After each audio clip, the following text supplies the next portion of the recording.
It's been quite some time now that I've been on vacation and now I'm going back to work. Babalik na naman ako sa barko. This time nga lang, biglaan yung sampa ko at may emergency. To make things worse, hindi ako nakapaghanda, solo flight, and ang layo ng babiyahin ko. Just this morning, nagpa-swab test din ako. I don't know our company's policy. There's still swab test. Fortunately, ngayon lang na lumabas yung result and it came out negative. Okay guys, so ito lang yung gamit ko. Yan, maliit na hand carry lang to na bagahe ko eh. Konti lang talaga yung damit. I just have the basic clothes and this is for my hand carry and this is also another for my hand carry. So yun lang. So yun lang ang gamit ko and I wasn't able to prepare talaga. I just bought some important stuff, really just like mga essential meds and clothing and especially yung panglamig, and that's it. Di na ako nakauwi. I wasn't able to go home and even say my goodbyes to my wife and my daughter, so that's life. Yeah, I think I can survive.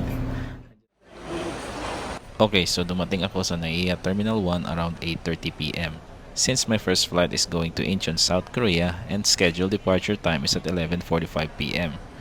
By the way, I'll be taking 4 flights and a total of 49 hours travel time including wait times at the airport. First flight now to Korea. Weekend lang do. I think it's only 4 hours and I'm on an emergency seat, so I think malaki din yung space din. Let's go.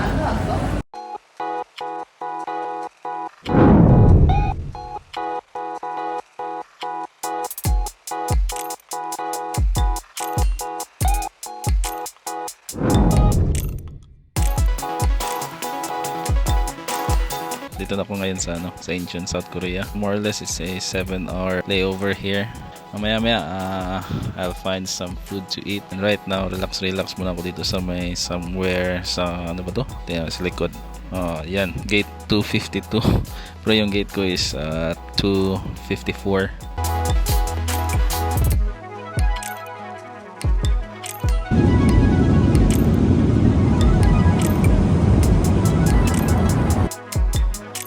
Just landed here at Amsterdam, so less than an hour for our boarding time, so going fast now.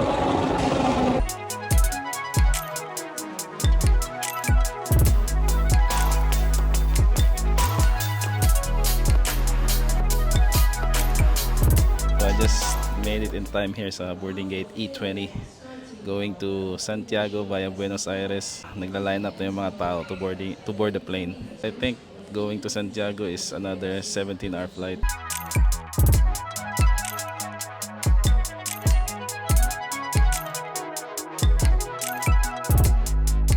Buenos Aires, and we hope to see you again soon. So just landed here at Buenos Aires, Argentina. Bumaba kami at the same time we will be boarding the same plane. So going to Santiago, Chile na to. So right now dito na ako sa boarding gate banda. And as you can see, nagbihis ako. 2 araw na ako walang bihis. So I think I really need to change na. So no shower, medyo oily na yung buhok. At anyway, so 2 flight na lang to. When I landed in Santiago, I was met by a lady agent in which she assisted me from the point I arrived through immigration until check-in onto my next flight. I wasn't expecting someone, but it's a good thing since there's somewhat a language barrier and I don't speak a lot of Spanish too. We exited the international airport and she accompanied me to the domestic airport, which is only a few meters away. Okay, so last flight na, going to Antofagasta. So Antofagasta will be my last stop and the ship is there. So doon ako sasampa, doon ako mag-join. Last 2 hours of flight. Let's go.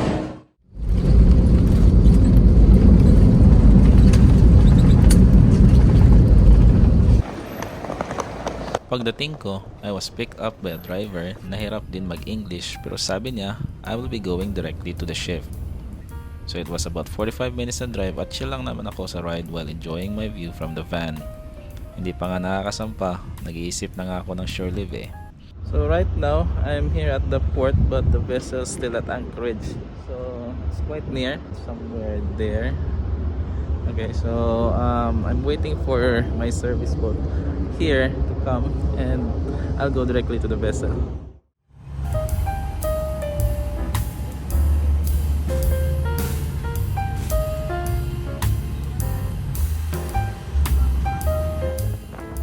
So I boarded the ship late afternoon na. I was lucky enough na hindi pa nakauwi si Chief Engineer. However, he will be disembarking the ship in the morning the next day. So even though I was so tired and sleepy after a long flight, kailangan ko mag-hustle up para maka-proper turnover pa kami. Ex-crew naman ako, and I've been sailing in this company for quite some time now. So more or less familiar na din ako sa sistema. Firstly, he showed me the necessary paperworks and he gave me a brief overview of the situation on board.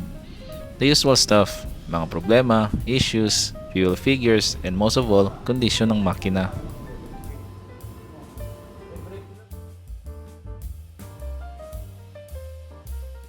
Dito na ako sa barko ngayon, and this is the portion where I show you my cabin where I will live at for the next probably 6 months. So here it is. So as you can see, dito sa dinatayuan ko ngayon where I'm standing right now, this is the living space, or something like the entertainment space also. I have a TV. I think it's just a, I don't know, 20-inch, more or less 20-inch TV. May got some sound system here, at may mga sofa naman dito. So if any visitors come, pwede dito magtambay-tambay. So ito yung main entrance door naman yan. Yun nga, may mga upuan. Saka on this side, may mga drawers din dito. At saka may nilalagay na mga for coffee. But I don't usually do coffee in my cabin. So eventually, in the next days, i-dispatch ko na yan. So dito muna tayo. This is my office here. So you can see, it's a typical office on the ship. Ito, there's a lot of filings of the paperwork. So dito yan. So also here, some paperworks. Dito yung desk ko.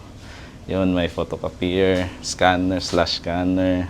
Tapos dito, ito yung upuan and the computer here where I do my paperwork and stuff, no? So dito may telepono sa barko lang yan. It's not a satellite phone. And over here on the side, kita nyo rin may synchronized watch tayo. And here is my position description. So as chief engineer, blah blah blah, reporting relationship master, responsibilities and authority. Okay. So dito yung extension alarm din. If any alarm on the engine, makita ko rin dito, mag-aalarma din yan, and I can also see who is on duty. Dyan. Si second engineer ngayon in duty, unmanned siya. Okay. So pretty much ito yung sa living space ko and office. So let's go. Dito naman sa may pintuan na ito, we can see this is my bedroom. So dito, ito yung bedroom ko. Dito nga yung higaan, yung bed ko.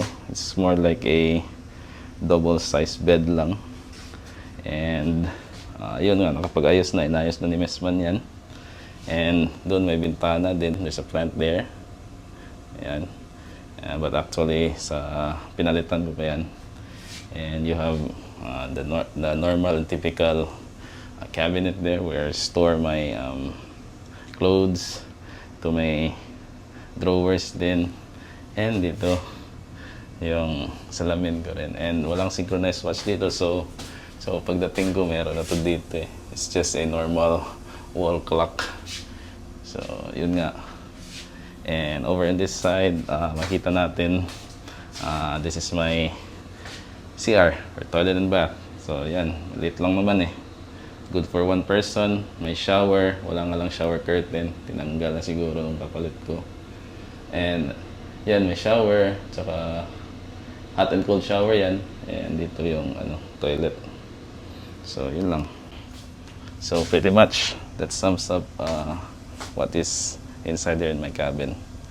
Ito pa nga lang, may pala dito, may fridge din ako, but you don't want to see what's inside kasi pa to eh, magulo pa dun, and because it's not my stuff. So pinalitan ko pa yan, but okay, let's just take a look what's inside na lang para to take the curiosity out. So ito. Yun, mga isda. Yan, isda. Ang dumi nga eh. And down here, we can see, yun, walang laman. Tubig ko lang. So right now it's 5:30 in the morning and anytime now I'm gonna get some coffee. So I'm just gonna show you outside also. Dito yung sa labas, may porthole dito, makita nyo. Yan, we're still in Anchorage and waiting for berth. Pretty much that sums up my cabin tour. In the next video, I think I'm gonna show you also a quick tour or a tour of our engine room. Thank you so much for watching. See you again in the next video.